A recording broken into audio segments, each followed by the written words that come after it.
E hoje nós chegamos no chamado quarto ponto das doutrinas da graça, ou que também chamamos de chamado eficaz, ou ainda o chamado eficaz do Espírito Santo, o chamado eficiente, a vocação eficaz da obra do Espírito Santo, ok? Nós vamos entender o que significa isso, vamos olhar alguns textos das Escrituras, são muitas passagens, selecionamos algumas aqui para a nossa edificação, para o nosso entendimento, tudo bem? Vejam só, eu separei algumas perguntas aqui do breve catecismo para nos auxiliar a relembrar um pouquinho a doutrina da depravação radical, né, para entendermos um pouquinho da queda, do pecado, certo? E porque é muito importante relembrarmos isso, reforçarmos isso, para avançarmos um pouquinho mais no nosso estudo de hoje, tá certo? Então, a pergunta de número 18 do breve catecismo diz assim: em que consiste o estado de pecado em que o homem caiu? Em que consiste o estado de pecado em que o homem caiu? E vejam só a resposta. O estado de pecado em que o homem caiu consiste na culpa do primeiro pecado de Adão, na falta de retidão original e na corrupção de toda a sua natureza. Daí a ideia de depravação radical, né? A corrupção de toda a sua natureza. O que ordinariamente se chama pecado original, juntamente com todas as transgressões atuais que procedem dele. Então é só um lembrete, nós já lemos vários textos, daqui a pouco vamos analisar Efésios capítulo 2 de novo, e vai reforçar um pouquinho mais isso, tá certo? E ainda a pergunta de número 19 diz assim: qual é a miséria do estado em que o homem caiu? Porque a queda trouxe um estado de pecado e miséria. Nós já vimos o estado de pecado, o pecado original, certo? Mas qual a miséria? Veja, o breve catecismo responde da seguinte maneira: todo gênero humano, pela sua queda, perdeu comunhão com Deus, certo? Está debaixo da sua ira e maldição, e assim sujeito a todas as misérias nesta vida, a morte e as penas do inferno para sempre. O estado de miséria é esse estado de separação de Deus, porque o homem pecou contra Deus, se revoltou, se voltou contra Deus, certo? E agora está debaixo da ira de Deus e está sujeito à condenação, tá certo? O estado é o pecado original, a corrupção total. E a miséria é essa separação terrível que o homem está de Deus, ok? Mas vejam, a pergunta de número 20 também é importante porque é a continuação, certo? A pergunta diz assim: deixou Deus todo o gênero humano perecer no estado de pecado e miséria? Deus deixou todo o gênero humano, todos os homens, então, totalmente entregues ao pecado, mortos em seus delitos e pecados, afastados dele mesmo, né? E realmente entregues à condenação que eles merecem? A resposta do breve catecismo é interessante. Tendo Deus unicamente, pela sua boa vontade, desde a eternidade, escolhido alguns para a vida eterna, entrou com eles em um pacto de graça, para os livrar do estado de pecado e miséria e trazer a um estado de salvação por meio de um Redentor. Então essa pergunta do breve catecismo nos faz lembrar também a doutrina da eleição soberana. Ou seja, Deus quis, segundo tão somente a sua boa vontade, né, a sua vontade soberana, não por algo que ele previu em nós, por mérito algum nosso, mas porque ele quis simplesmente escolher alguns para a vida eterna, tá certo? E trazer estes escolhidos, estes eleitos, a um estado de salvação por meio de quem? De um Redentor, que é o nosso Senhor Jesus Cristo. E essa expressão resume também o fato de que Jesus veio para dar a vida por seu povo, pelo povo dele, para salvar o povo dele dos pecados, né, deles. Ok? Deu para entender esse ponto? Então, uma breve revisão do que é o estado de pecado e a miséria que a queda fez o homem cair, né? Ser lançado nessa miséria, nessa no pecado original, nesse afastamento de Deus, na condenação, está debaixo da ira de Deus, mas também nos mostra um Deus soberano que escolhe alguns para si, muitos, né? São uma multidão, mas não todos, ok? Para serem redimidos, salvos, por meio de um Redentor que é o nosso Senhor e Salvador Jesus Cristo. Agora, a pergunta importante, que é o link disso tudo para a nossa lição de hoje. Tá ok. Então, o Redentor vem, dá a vida para salvar pecadores, salvar o seu povo, o povo eleito. Tá, mas como é que esses pecadores eleitos vão então receber esses benefícios dessa mediação, dessa obra do Redentor? Aí nós então chegamos no chamado, na doutrina do chamado eficaz, ou então o chamado, a vocação eficaz, o chamado irresistível da graça de Deus. Tudo bem? Vamos ler Romanos capítulo 8.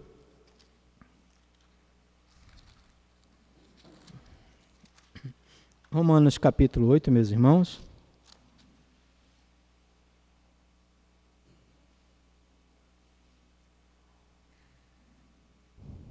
Versículos 28 e 29.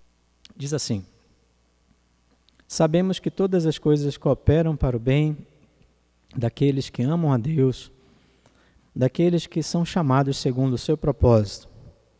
Porquanto aos que de antemão conheceu, também os predestinou para serem conformes à imagem de seu Filho, a fim de que ele seja o primogênito entre muitos irmãos.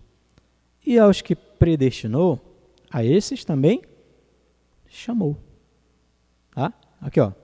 Os que foram predestinados, esses também são chamados. Não são chamados. Então, esse chamado é o chamado eficaz, irresistível, que nós já vamos analisar. Não é o chamado geral do Evangelho. O Evangelho deve ser pregado a toda a criatura. Porque se fosse, também a gente teria que concluir que todos foram eleitos. E não é verdade. Tá? Mas isso vai ficar mais entendido na medida que avançarmos mais, ok? Então, aos que predestinou, a esses também chamou. E a continuação diz assim: e aos que chamou, esses que foram chamados, esses também serão o quê? Justificados. Também justificou. E aos que justificou, a esses também glorificou. Então, aí está na nossa língua aí, pretérito, né? Trazendo a ideia de algo que já aconteceu, glorificou, chamou, justificou, porque aqui é uma linguagem profética. Né? Então, é tão certo que é descrito como algo que já aconteceu. Ok? Então, esses que foram predestinados também foram chamados. Tá certo? E aos que predestinou, a esses também chamou, e aos que chamou, a esses também justificou. Então, meus irmãos, os benefícios conquistados pelo Redentor para o seu povo eleito, né, é aplicado, então, pela obra do Espírito Santo, através desse chamado gracioso, eficaz, irresistível, para que eles sejam também, meus irmãos, justificados e glorificados. Tudo bem? Mas vamos começar, vamos para outra passagem no Antigo Testamento que eu acho também bastante interessante, relevante, certo? Vamos olhar Deuteronômio capítulo 30, versículo 6. Diz assim: O Senhor teu Deus circuncidará o teu coração e o coração de tua descendência, para amares o Senhor teu Deus de todo o coração e de toda a tua alma, para que vivas. Tá? Então, uma operação, o próprio Deus circuncidando o coração, né, do povo da aliança e também dos descendentes, né, os filhos da aliança. Uma obra de Deus operando eficazmente essa circuncisão no coração. Algo interno, né? Não apenas algo externo como era a circuncisão, o corte do prepúcio, né, dos homens, né, no 8º dia de nascido, mas algo interno uma operação interna no coração, para quê? Para amares o Senhor teu Deus de todo o coração e de toda a tua alma, para que vivas. Né? Curioso isso? Vamos ver outra passagem, que ajuda também a gente a compreender. Jeremias capítulo 31. Jeremias capítulo 31, versículo 33.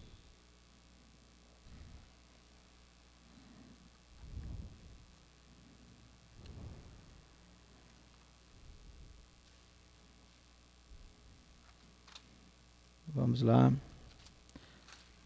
Jeremias 31, versículo 33. Ok?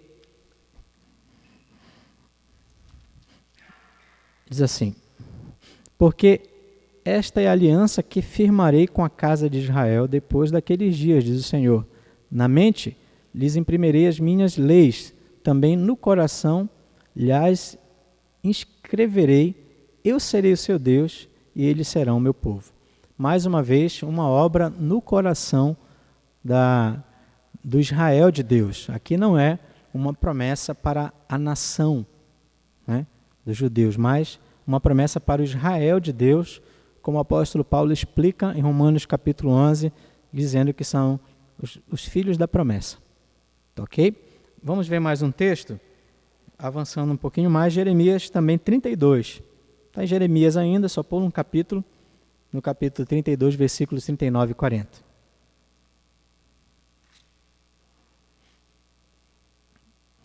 (39 e 40) diz assim: dar-lhes-ei um só coração e um só caminho para que me temam todos os dias, para o seu bem e bem dos seus filhos.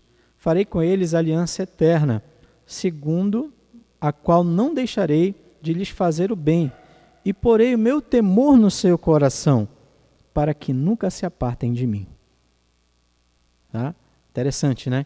Mais uma vez, uma promessa de uma ação soberana de Deus, graciosa de Deus, pondo no coração dos filhos da aliança o temor, uma operação no coração, tirando o texto de Ezequiel, mais conhecido, eu acho, talvez, Ezequiel 36, vejam, vamos lá, um pouquinho mais para frente, Ezequiel, profeta Ezequiel, 36, versículo 26.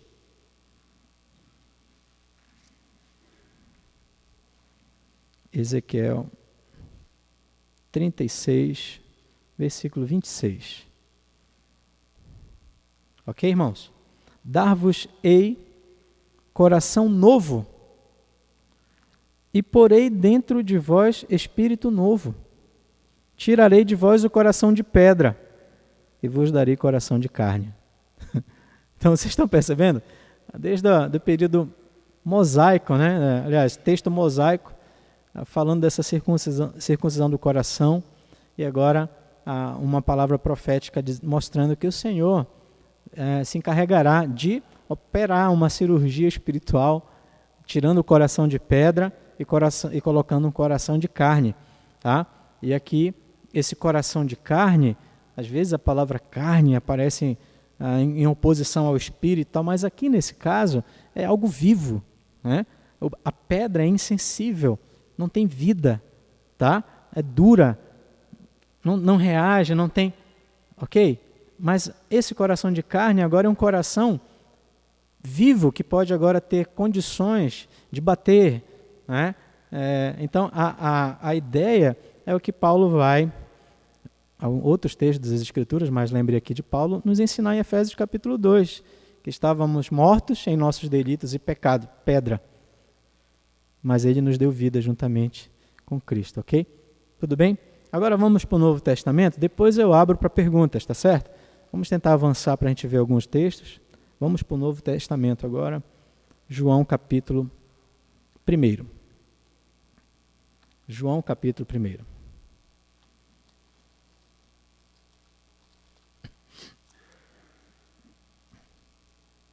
João capítulo 1.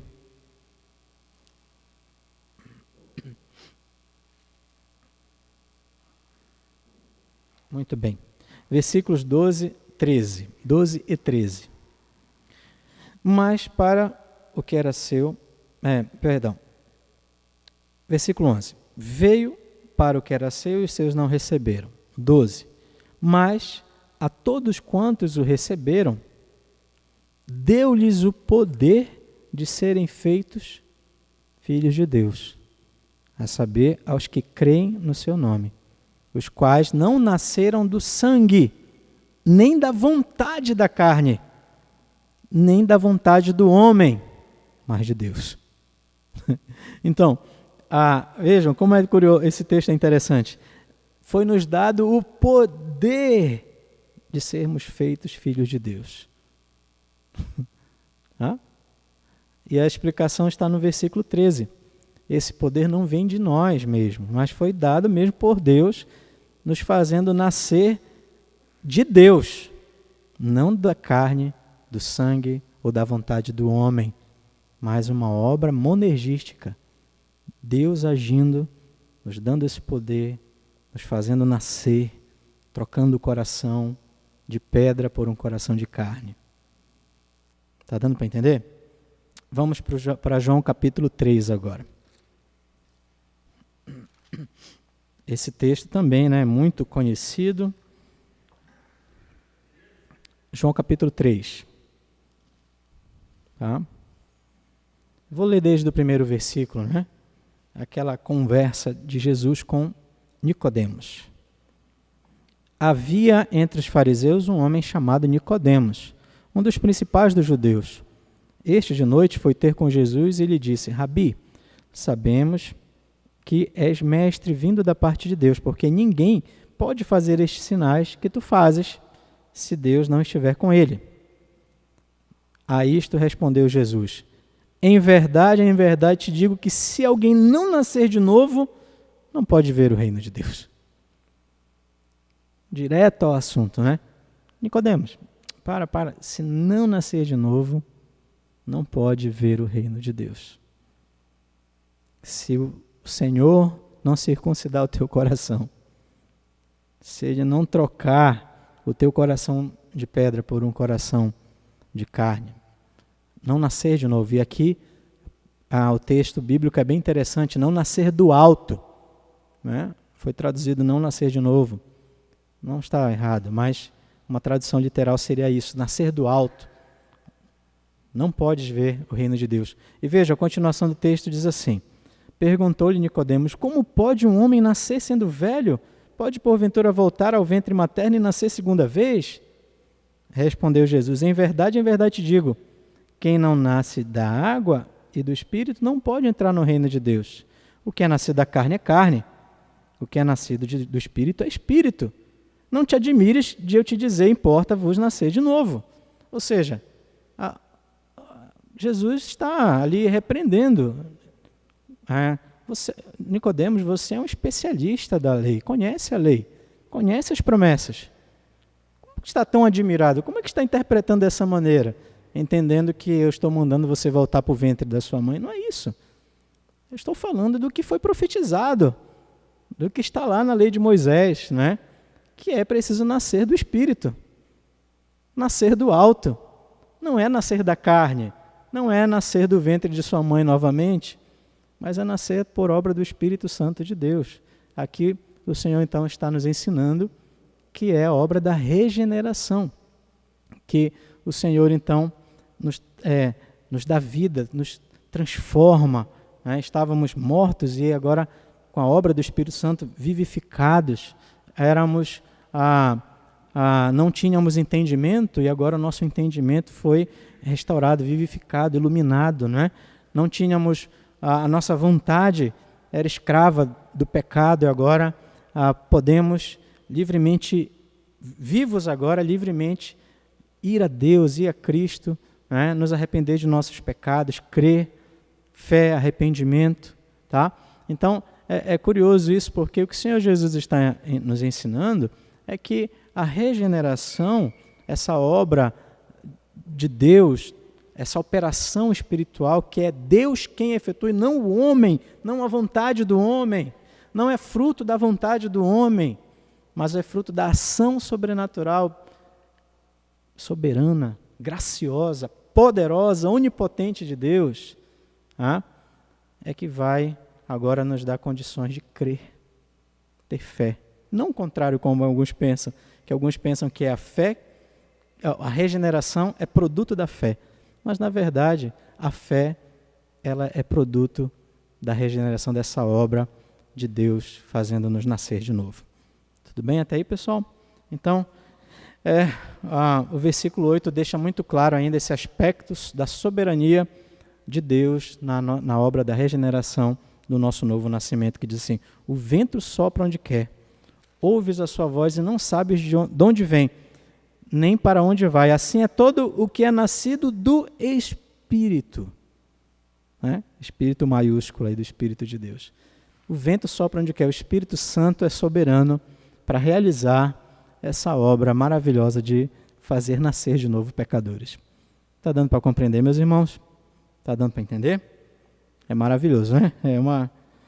A gente vai percebendo então que é a obra de Deus abrindo o coração, dando entendimento, libertando da escravidão, santificando a vontade, né? Vivificando o morto, tá? Como o Senhor Jesus fez com Lázaro, aquele amigo dele que estava morto há 4 dias, fedendo, né? E Jesus então ordena que Lázaro venha para fora, e Lázaro sai então atado com as mãos, as pernas, mas ele estava morto. Ele foi vivificado pela palavra poderosa de Cristo, né? E agora, depois de vivificado, ele pôde então sair, né? Então, é uma boa ilustração para nos mostrar como é essa obra, esse chamado irresistível de Deus. Ele opera um milagre no nosso coração, nos vivificando, tá? Nos dando vida. E agora nós, voluntariamente, depois de vivificados, nos apresentamos voluntariamente ao Senhor com fé, com arrependimento, tá? Para servi-lo, para amá-lo, para abraçar Cristo e todas as suas promessas.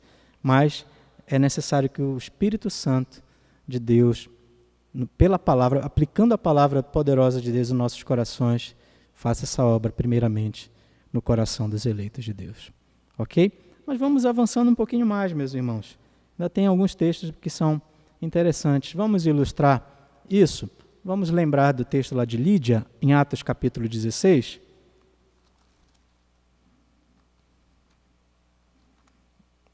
Atos capítulo 16, versículos de 11 a 15.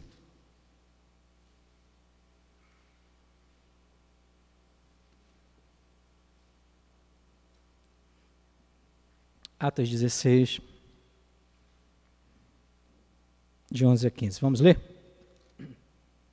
Tendo, pois, navegado de Trode, seguimos em direitura a Samotrácia, no dia seguinte a Neápolis, e dali a Filipos, cidade da Macedônia, primeira do distrito e colônia. Nesta cidade permanecemos alguns dias.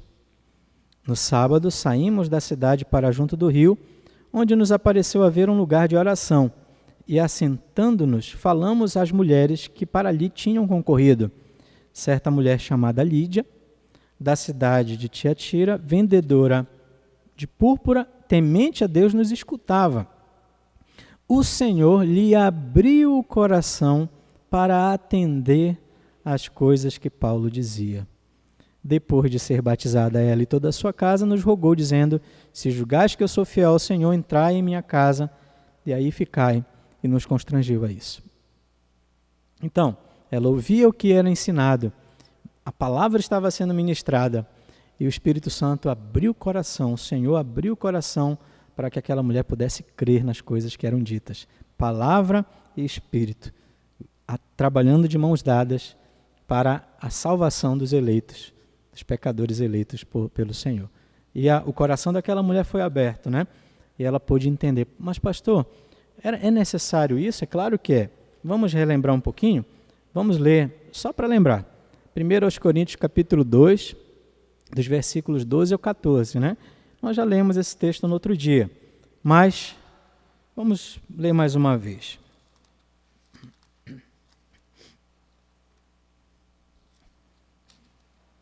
Vamos ver. Será que essa atuação da graça de Deus foi só para ajudar? Será que precisava?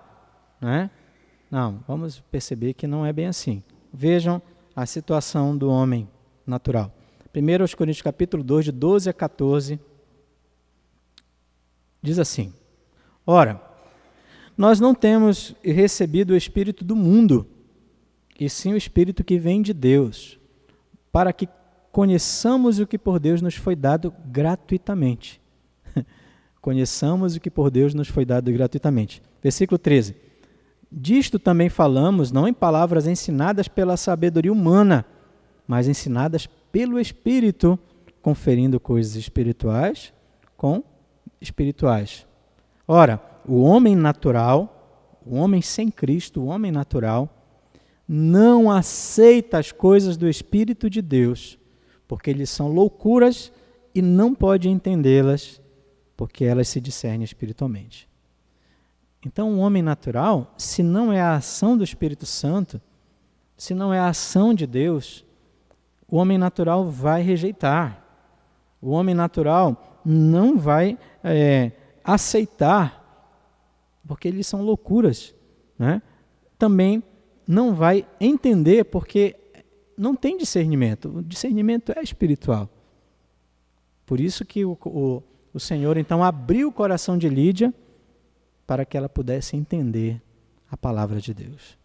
Uma ação poderosa de Deus, abrindo o entendimento, nos capacitando pela vida que Ele nos dá, a agora aceitarmos Cristo e todo o seu precioso Evangelho. Está dando para entender, meus irmãos? Temos tempo ainda? 5 minutinhos?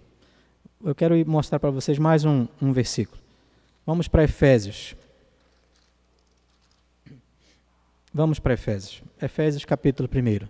Quero mostrar para vocês uma conexão bem interessante, que às vezes ela não é percebida por causa da divisão, por exemplo, no meu caso aqui é a Sociedade Bíblica do Brasil, põe um título e tal, e às vezes por causa disso a gente não percebe que há uma continuidade do assunto. E eu creio que vocês vão ficar muito felizes de perceber isso, se não perceberam até agora, né?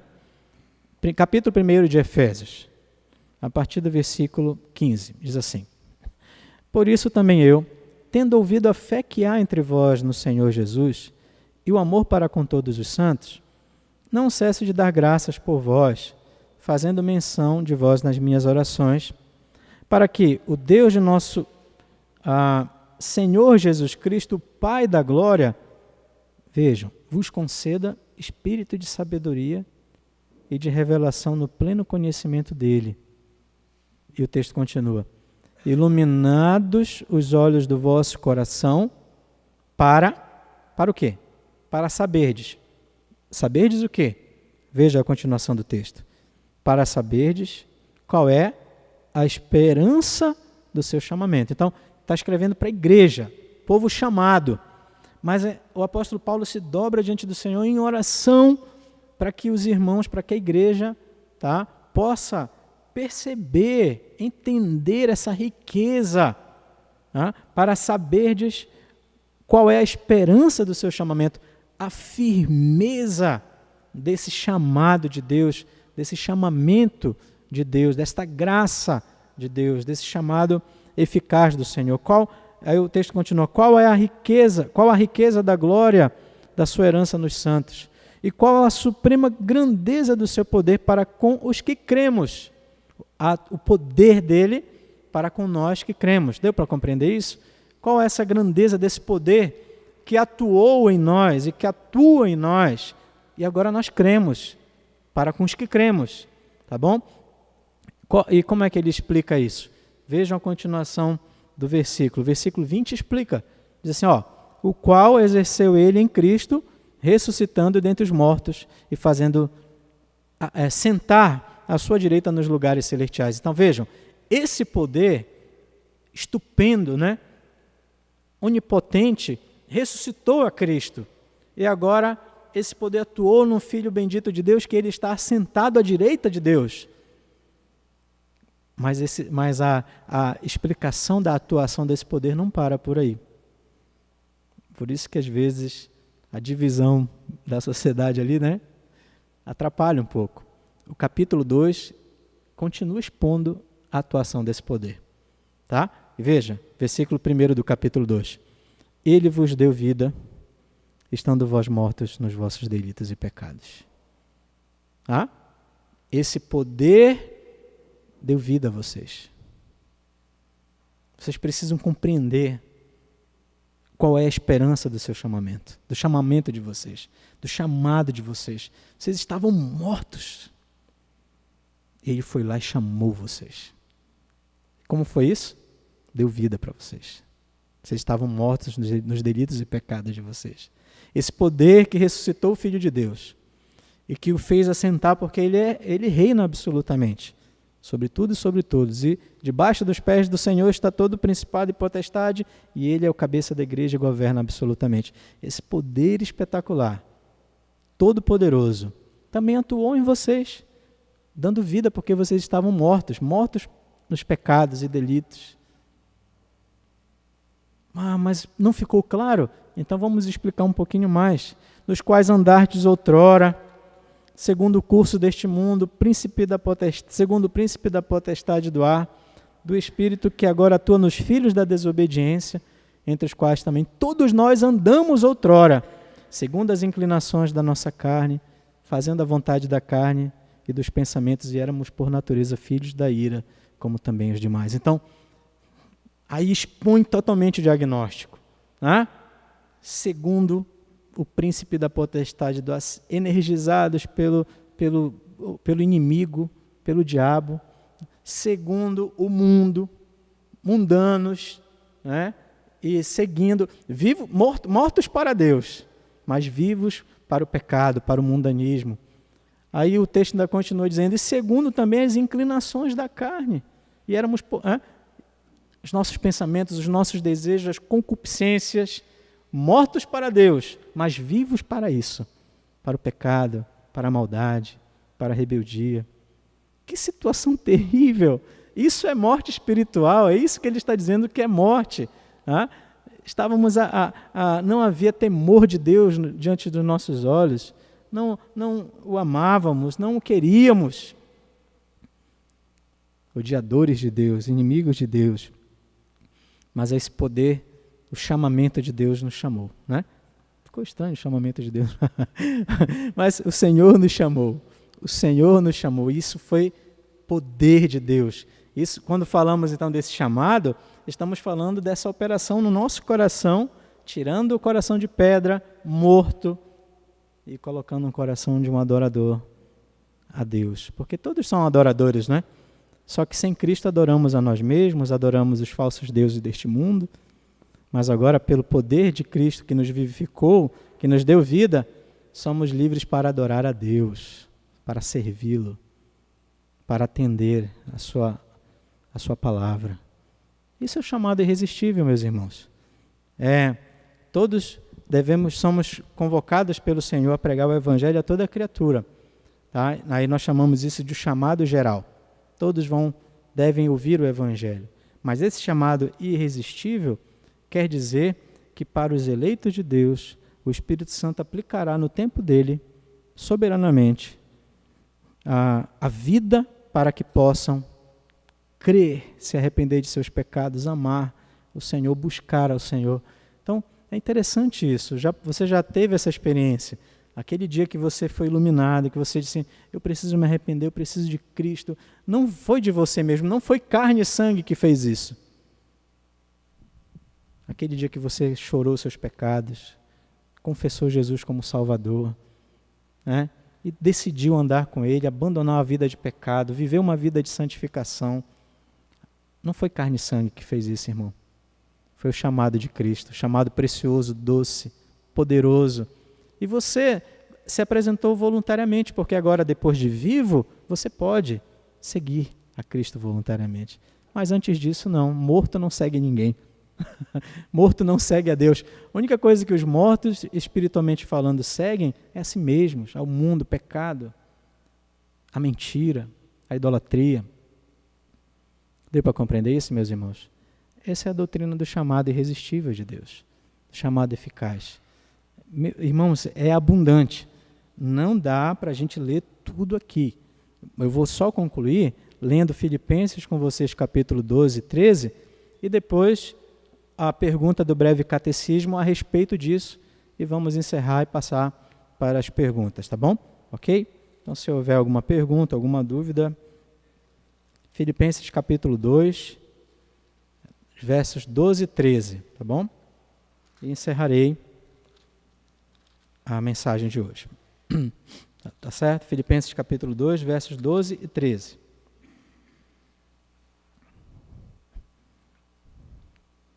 Assim, pois, meus amados meus, como sempre obedecestes, não só na minha presença, porém muito mais agora na minha ausência, desenvolvei a vossa salvação com temor e tremor. Veja, é nossa responsabilidade, né?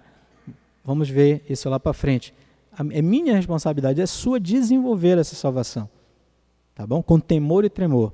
Mas o versículo 13 completa dizendo assim: porque Deus é quem efetua em vós tanto querer como realizar, segundo a sua boa vontade.